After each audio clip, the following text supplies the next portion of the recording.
Punjab versus Chennai game நல்லபடியாக முடிஞ்சிருச்சுங்க. சென்னை கம்ஃபர்டபுளாக பஞ்சாப்பை beat பண்ணிட்டாங்க. வாங்க ஃபஸ்ட்டு நம்ம டீம் எப்படி விளாண்டாங்கிறத பார்ப்போம். டாஸை வின் பண்ணாங்க இன்றைக்கி பஞ்சாப்பு. மறுபடியும் ருத்ராஜ் கைக்கோடு வந்து டாஸை தோத்துட்டாருங்க. சென்னையை பேட்டிங் ஆட வச்சார். சென்னையில் பார்த்தீங்கன்னா ரகானே மறுபடியும் ஃபெயிலியரு. ருத்ராஜ் கைக்கோடும் டேரல் மிச்சலும் கொஞ்சம் டீசெண்டாக ஸ்டார்ட் பண்ணாங்க. அப்புறம் ருத்ராஜ் கைக்கோடு வந்து ராகுல் சகார்ட்ட அவுட் ஆனார். உடனே ஷிபம் துபேவும் உடனே அவுட் ஆகிட்டாரு. ராகுல் சகார் வந்து சூப்பராக போட்டார் பவுலிங்கு. 2 விக்கெட்டு கண்டினியூஸாக எடுத்து சென்னையை பேக் ஃபுட்டில் அமுச்சிட்டாரு. அப்புறம் மொயின் அலியும் இன்னைக்கு சரியாக விளையாடலைங்க. ரவீந்திர ஜடேஜா தான் அதிகபட்சமாக சென்னை சூப்பர் கிங்ஸ் ஸ்கோர் அடித்தார். 43 அடித்தார். பவுலிங்கும் சூப்பராக போட்டார் ஜடேஜாவோட பவுலிங் வந்து நம்ம வந்து அப்புறம் பேசுவோம். மிட்டில் ஸ்டாட்னரும் இன்றைக்கி சூப்பராக விளாண்டார். சதுர் தாக்கூரும் பேட்டிங்னா எதுவும் ஆடல. தோனி இன்றைக்கி ஃபஸ்ட் பால்லே டக்கு. அது பெரிய ஒரு வருத்தமாக போச்சு. தோனிக்கு தான் எல்லாம் எதிர்பார்த்தாங்க.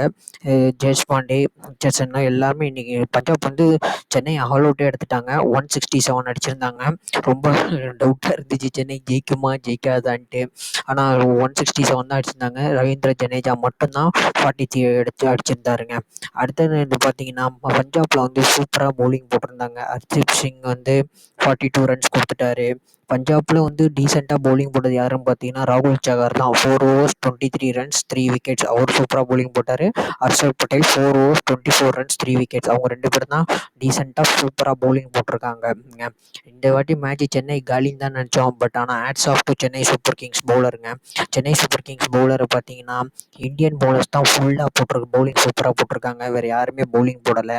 அன்ஃபார்ச்சுனேட்டாக பத்திரனாவும் இன்ஜுரி ஆகிட்டாராம். இன்ஜுரி ஆகி அவரும் போயிட்டாராம். அவரும் இன்னும் மட்டும் இந்த ஐபிஎல்லில் இருக்க மாட்டாருன்னு சொல்லிட்டாங்க. அதுவும் கன்ஃபார்ம் ஆயிடுச்சு. பத்திரனாவும் இன்னும் மட்டும் ஐபிஎல் விளாட மாட்டார் இந்த சீசன். ஐபிஎல்லில் இன்ஜுரின்ட்டு அவர் போயிட்டாருங்க. Hats off to Indian fast bowlers எல்லாம் சூப்பராக போட்டாங்க. துஷார் தேஷ்பாண்டே சூப்பராக பவுலிங் போட்டார். சம்ரித் சிங் சூப்பராக பவுலிங் போட்டார். நம்ம சதுர் தாக்கூர் பவுலிங் போட்டார்.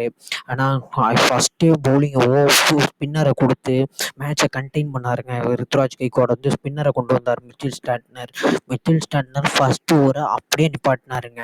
அப்புறம் அந்த சிங்கையும் ஜோனி பெஸ்டோவாலையும் மிச்சில் ஸ்டாட்னர் அடிக்கவே முடியல. மிச்சில் ஸ்டாட்னர் கொண்டு வந்ததுக்கு அவர் ப்ரூவ் பண்ணிட்டாரு. மிச்சில் ஸ்டாட்னர் எல்லா மேட்சும் விளாட வைங்க சென்னை சூப்பர் கிங்ஸ். அப்போ தான் சென்னை சூப்பர் கிங்ஸ்க்கு வந்து ஒரு நல்ல ஒரு பெனிஃபிட்டாக இருக்கும். மிச்சில் ஸ்டாட்னர் தான் மெயின். எல்லா மேட்சும் அவரை விளாட வைங்க. மிச்சில் ஸ்டாட்னர் விளாண்டா மட்டும்தான் அவங்க வந்து நல்லா இருக்க முடியும். அதனால் நான் என்ன சொல்கிறேன்னா மிச்சில் ஸ்டாட்னர் எல்லா மேட்சுமே நம்மட்டு வர எல்லா மேட்சும் ஆட வைங்க. இன்னும் ரிமைனிங் 3 மேட்ச் இருக்குது. 3 மேட்சுமே மிச்சில் ஸ்டாட்னர் ஆட வைங்க. மிச்சில் ஸ்டாட்னர் ஆடினார்னாலே போதும். பாருங்கள் 3 overs 10 ரன்ஸ் 1 விக்கெட் தான் கொடுத்துருக்காரு.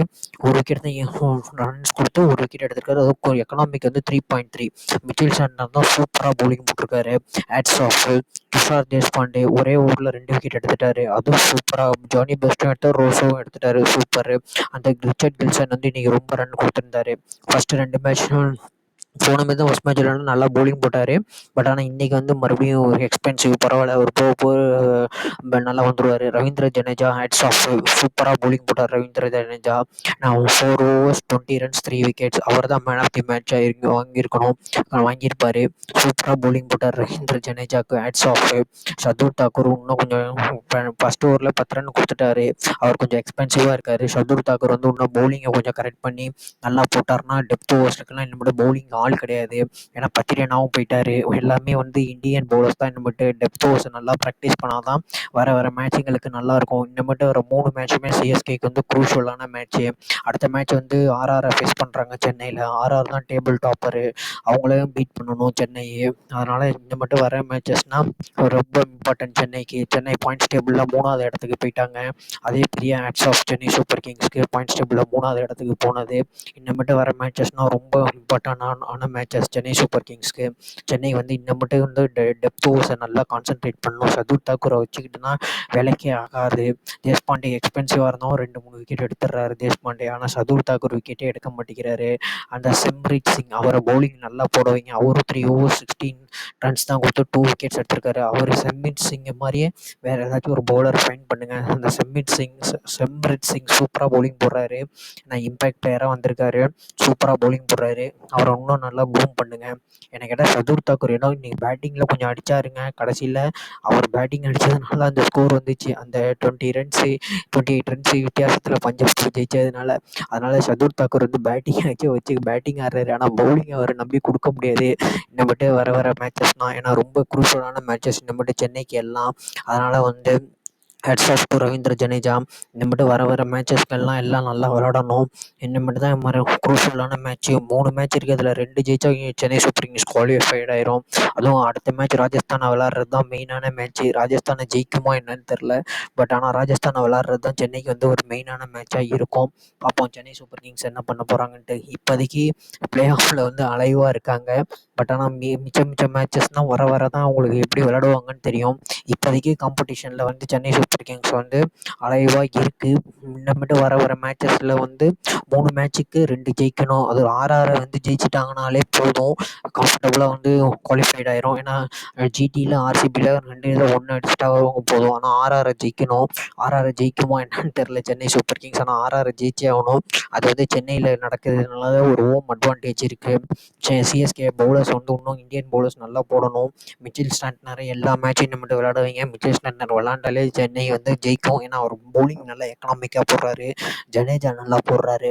ஏன் மொயின் அலிக்கு வந்து ருத்ராஜ் வந்து பவுலிங்கே கொடுக்க மாட்டேங்கிறாருன்னு தெரில. மொயின் அலிக்கு பவுலிங் ருத்ராஜ் ப்ளீஸ் மொயின் அலிக்கு பவுலிங் கொடுங்க. அடுத்த மேட்ச் ரகானவை எடுத்துகிட்டு எல்லாம் சொல்கிறாங்க ரச்சின் ரவீந்திரனை விளையாட வைக்கலான்ட்டு. ஆனால் வின்னிங் காம்பினேஷனை வந்து சென்னை சூப்பர் கிங்ஸ் மாற்ற மாட்டாங்க. ஒரே டீமாக தான் போவாங்க. அது மட்டும் எனக்கு நல்லா தெரியும். அதே காம்பினேஷன் தான் போகும்னு நினைக்கிறேன் சென்னை. பார்ப்போம் அவங்க என்ன ஸ்ட்ராட்டஜி எடுத்துகிட்டு வராங்கன்ட்டு சென்னை சூப்பர் கிங்ஸு. ஆனால் இந்த டீம் வந்து சூப்பராக இன்றைக்கி பீட் பண்ணாங்க. ரொம்ப அதே நல்லதாக இருக்குது. ருத்ராஜ் கெய்க்வாட் வந்து ராஜஸ்தானை பீட் பண்ணிட்டாருனாலே போதும், ப்ளே ஆஃப்க்கு வந்து சென்னை குவாலிஃபைட் ஆயிரும். ஏன்னா ஜிடி ஆர்சிபியில் ஒரு டீமே சென்னை கண்டிப்பாக அடிச்சிடும். ஏன்னா ரெண்டுமே வந்து வீக் டீமு. ஆனால் ஆர்சிபி கொஞ்சம் ஸ்ட்ராங்காக இருக்காங்க. ஆனால் அவங்க வந்து பீட் பண்ணணும். இவங்கள பீட் பண்ணிட்டாலே போதும். 6 பார்ப்போம் அடுத்த மேட்ச் என்ன ஸ்ட்ராட்டஜியில் வராங்கன்னு தெரியாது சென்னை சூப்பர் கிங்ஸ். ஆனால் நல்ல ஒரு டஃப் காம்படிஷனில் தான் வருவாங்க 6. இனிமேட்டு வர மேட்சஸ் எல்லாமே டேபிள் வந்து ஒய்டு ஓப்பனாக இருக்குது. யார் உள்ளே வருவாங்கன்னே தெரில. ஆனால் ராஜஸ்தான் குவாலிஃபைட் ஆயிரும் இன்னும். ஆனால் கேகேஆர் குவாலிஃபைட் ஆயிரும் போல். இன்னும் அடுத்த 2 டீம் தான் யாருன்னு தெரில.